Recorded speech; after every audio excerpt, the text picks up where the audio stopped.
Hi, I'm Tim. I am the Tinkering Turtle. Today, I hope we have a little bit shorter video than the last one. The last one kind of got away from me a little bit with a repair I needed to do. So this time, we're going to set up the Himiway Zebra for everyday riding. I've already taken the liberty of switching out the Cloud9 seat, and I put a suspension seat post on it. This is the Suntour NCX. I will link those down in the description below. The only thing we have left to do beyond that is I'm going to replace the grips, the throttle, and I'm going to put a different stem on it to raise the handlebars up and bring them back towards me, the rider. I already have the mirror on, so I'm going to have to take that off to get the handles off. So it should be, God willing, a little bit shorter video, but I always like to show these upgrades because I had someone come over and ride this bike the other day, and the first thing he said is, man, I was leaning way over and it felt that pressure on my hands, and he didn't care for it, and I don't either. So we're going to get into that, get this stuff done, and this will probably be one of my 2 daily riders. Let's get into it.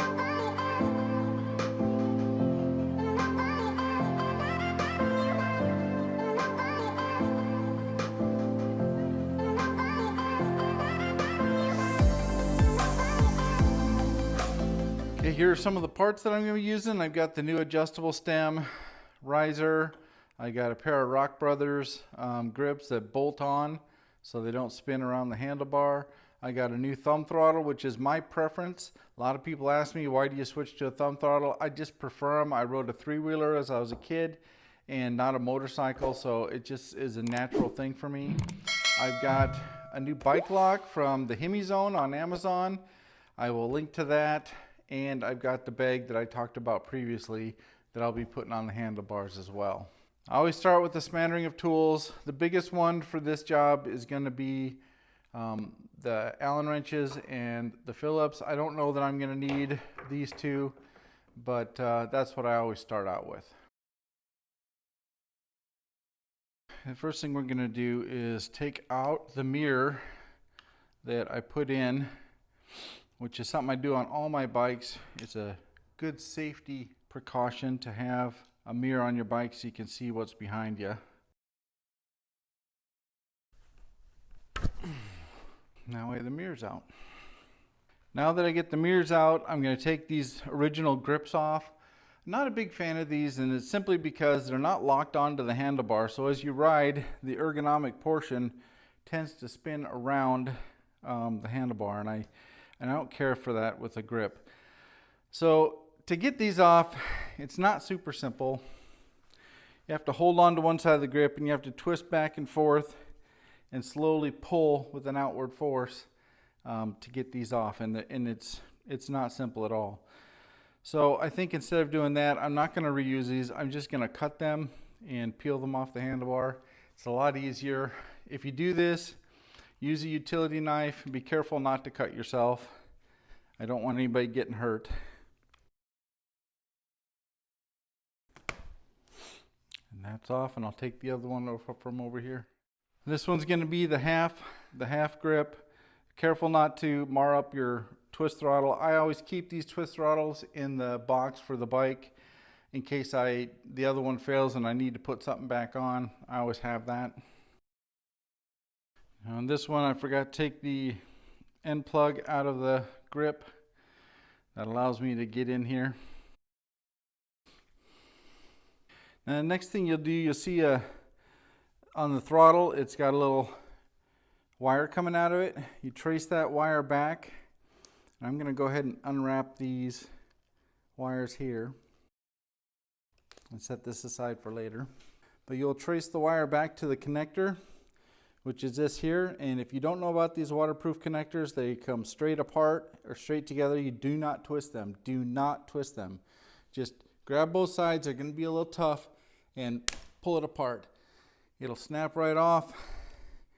There's a little 3-pin connector here that has the male side on the throttle, which is the same as the thumb throttle that I bought. And then you can remove the throttle body from the handlebar.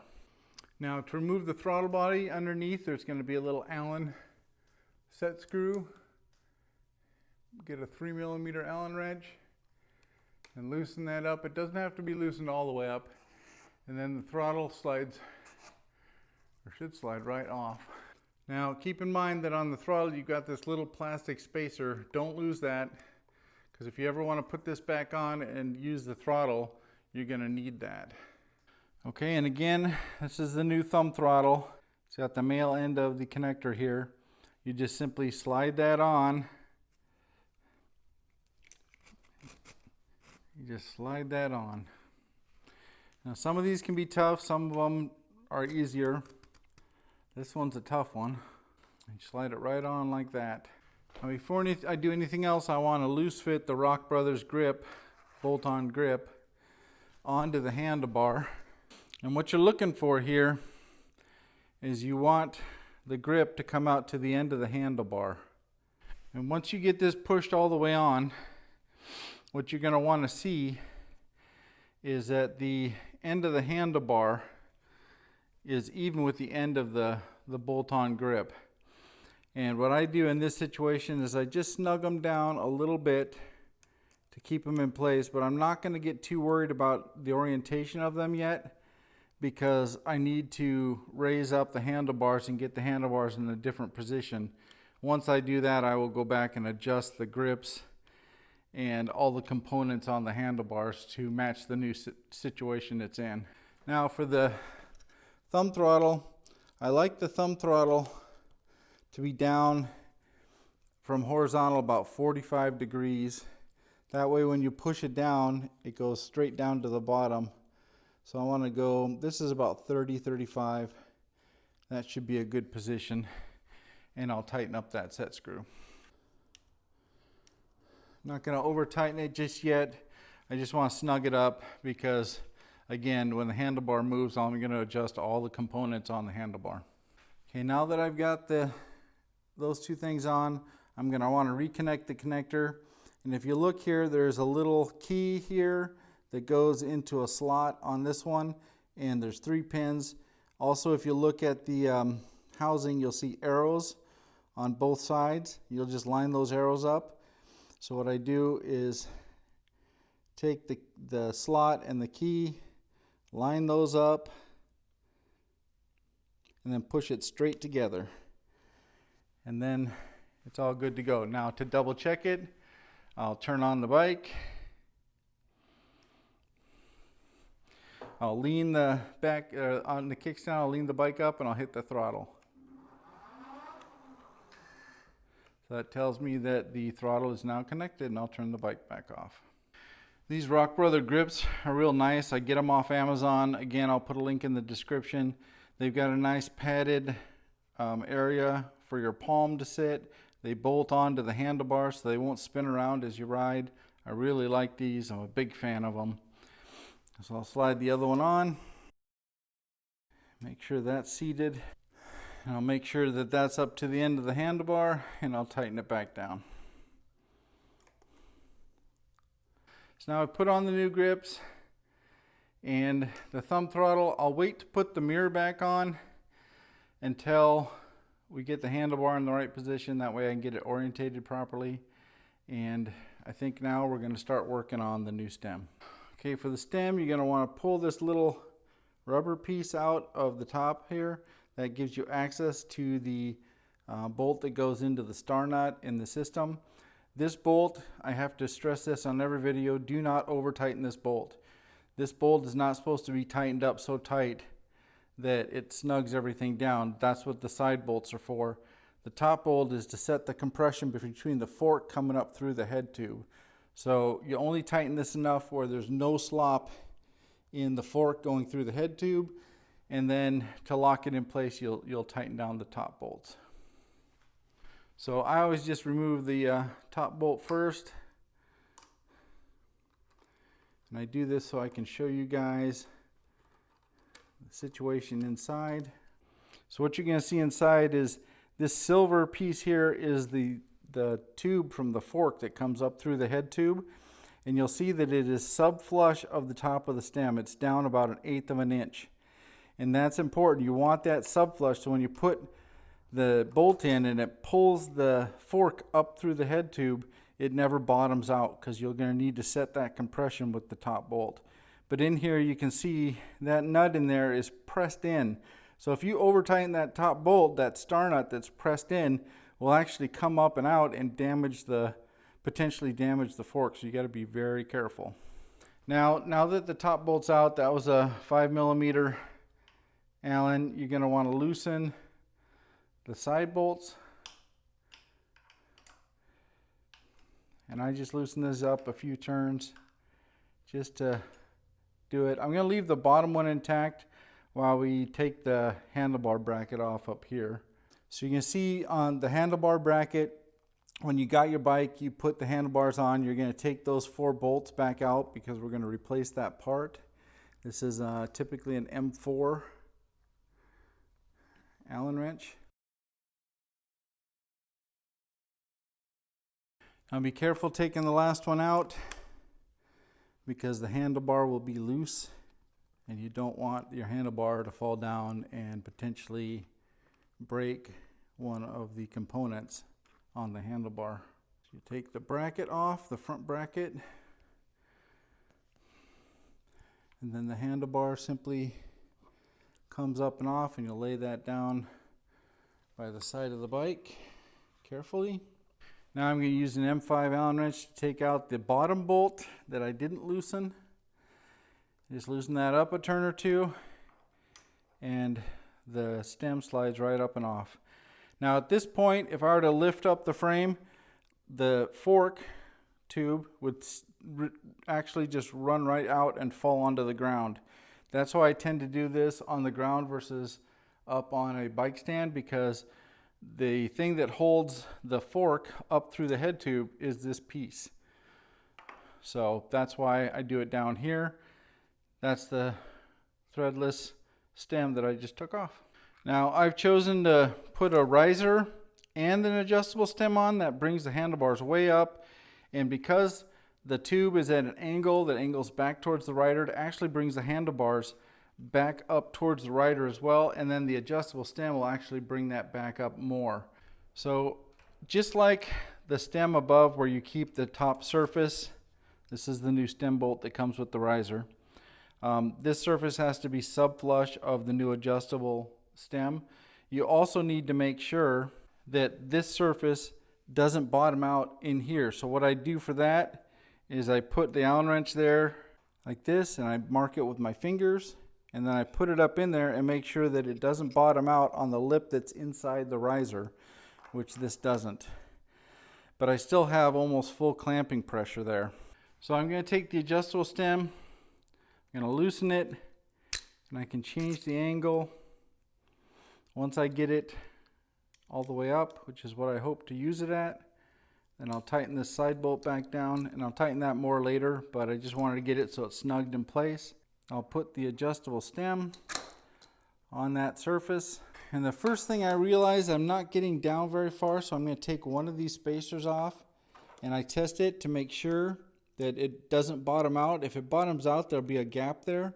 It doesn't, so that means there's room inside to tighten that down, but I want to remove that spacer. And the reason I do that is so the 2 bolts that clamp down the riser to the stem have full engagement on that fork stem. And you'll be able to see that down here, the top of the riser is sub-flush of the top of the stem, and that's what you want. So when you put the bolt in, it presses the stem down and pulls the fork up into the head tube.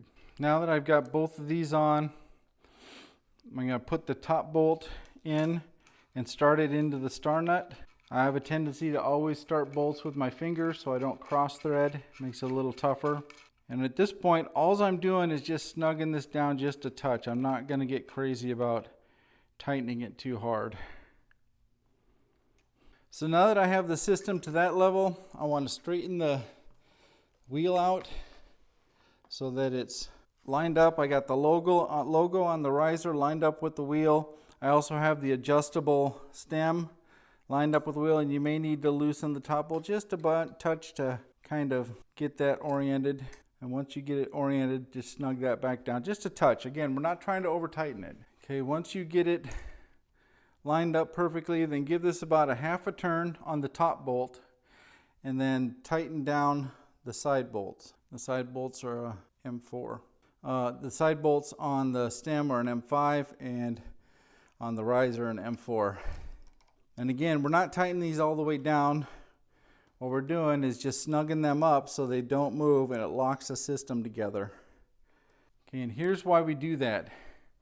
At this point, I want to lift the front of the bike up with one hand, and I want to grab the forks and I want to jiggle it back and forth and lift it up and down and see if there's any play in the forks through the head tube. If there's any play, I need to loosen all four of these back up and tighten down the top a little bit more. So I'm going to lift it up. This can be a little tricky, and I can feel if there's any movement, and there isn't, and it turns back and forth really easily. So at this point, I'm very happy with the way things are. I'm going to go ahead and tighten down the adjustable stem bolt and all four of these.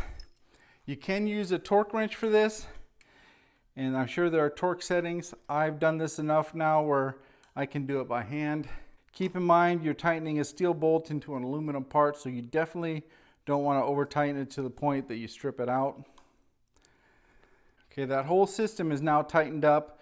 We just need to take the 4 bolts out for the handlebar mount and then put the handlebars back on. And this will be your M4 hex. Okay, I'm going to bring the handlebars back up and set them in place. Now you can see on the Zebra handlebar there's some white marks. I center that side to side on the stem, new adjustable stem. That way the handlebars side to side are in the correct orientation. And then I'll put the front bracket back on and loose fit the bolts. Now these I'm just getting started. I'm not putting any pressure at all on the mounting bracket. I'll move the screen out of the way. Start the 2 back bolts.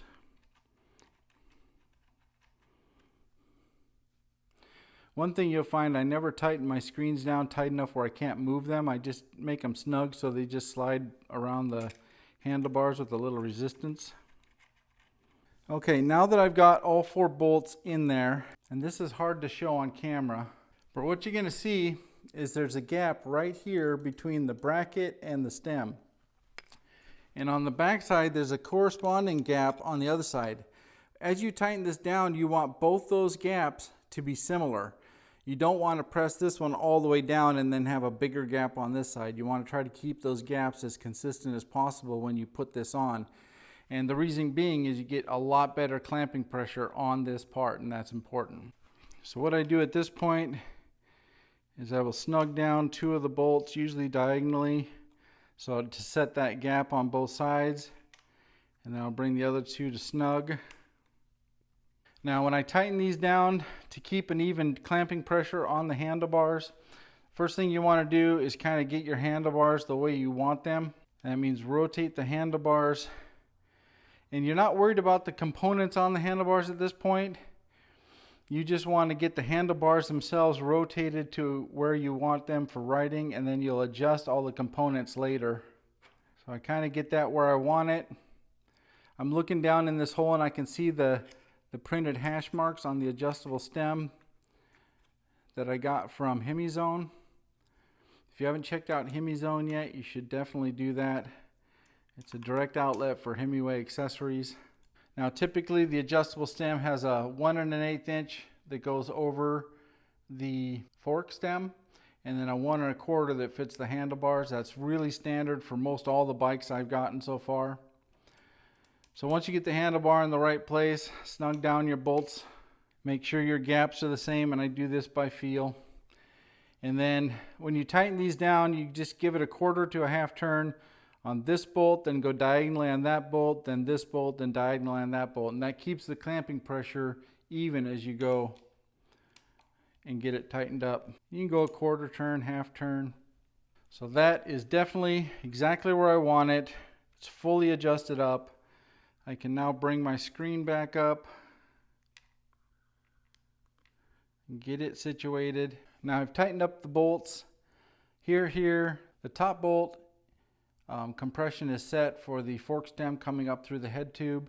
I've also tightened down the adjustable stem so it won't move. It's lined up with the with the front wheel. Now all it's left to do is to loosen up the components on the handlebars and get them oriented properly. Get your thumb throttle, your grips, your brake handles, your gear shift, your bell, all that stuff oriented so it's easy to grab with your fingers.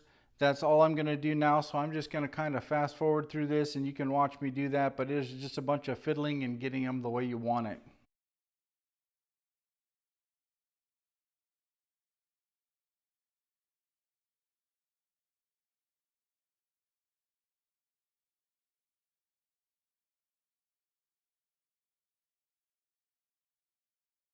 Okay, I've got all the components resituated, reoriented so that the brake handle is a little bit down. I got my thumb throttle where I want it. I got the pads on my grips so they're even on either side. Those aren't going to move.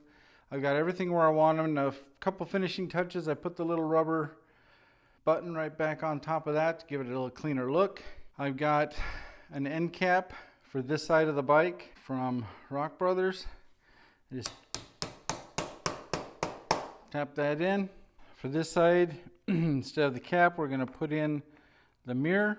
And to do that, you just slide it in the end of the handlebar and you tighten the bolt on the end. What's happening is the inside piece is expanding inside the handlebar right now. So that completes the upgrade. I've put in the riser, the stem. I've got the new seat post. I've shown how to adjust the seat a couple times, so I'm not going to do that again. I've adjusted all the components so they're easy to grab. Now the only thing left to do is take this out for a test ride to make sure I'm sitting up high, which I think I will be, and the job will be complete. So if you want to stick around and watch me, I'm going to go back and forth on the driveway a little bit and just kind of make sure that everything feels tight and there's no issues. Other than that, I appreciate you sticking around to the end of the video. Leave a comment if you have a question, and I'll catch you next time. As you can see, I'm sitting nice and upright, so it feels pretty good, a lot better than it did before. I'm looking forward to riding this to the beach tonight. One final thought is there still is a little bit of room, so I could come up a little higher possibly, maybe using a taller riser or a different adjustable stem. But it's not too bad a shape. You're not putting a ton of pressure on your hands. I like that. Definitely looking forward to getting out and riding this thing now. If you haven't checked out HimiZone on Amazon, go check it out. You can get Himiway accessories right from Amazon, so it gets to you a little quicker. I will link all that information in the description below. Catch you next time.